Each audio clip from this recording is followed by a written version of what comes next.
I can see right through you.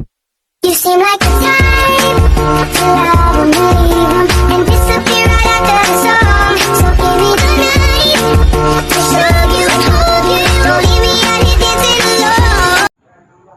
Sejarah Gereja Indonesia menurut Dr. Van den End tahun 1959. Untuk pertama kali diterbitkan sebuah karangan yang mengajukan sejarah gereja Indonesia dalam bahasa Indonesia. Sebelumnya sudah ada, tetapi ditulis dalam bahasa Belanda, sehingga Müller-Kluger menulis kembali dalam bahasa Indonesia. Dan dalam karangan-karangan tersebut diusahakan untuk memperluas pandangan, sehingga yang diterbitkan bukan saja pekabaran-pekabaran Injil, melainkan sejarah gereja yang lebih luas. Orang-orang Katolik Roma juga menerbitkan sebuah karya mengenai sejarah gereja mereka dan diterbitkan dalam bahasa Indonesia.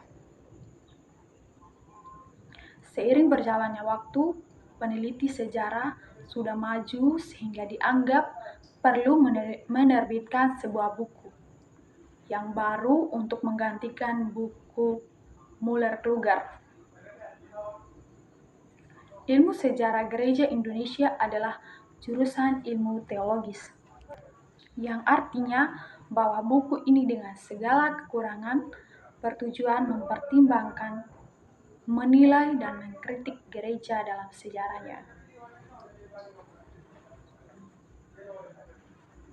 Yang menjadi tokoh utama dalam sejarah gereja adalah kabar Injil, sebab pemberitaan firman dilakukan oleh pekabar Injil. Pekabar Injil yang menentukan permulaan sejarah gereja Indonesia adalah saat pelayanan baptisan pertama kali dilakukan kepada seseorang di Indonesia. Dengan adanya orang-orang dibaptis, maka ada gereja, ada panggilan yang sudah keluar, firman pun sudah diterima.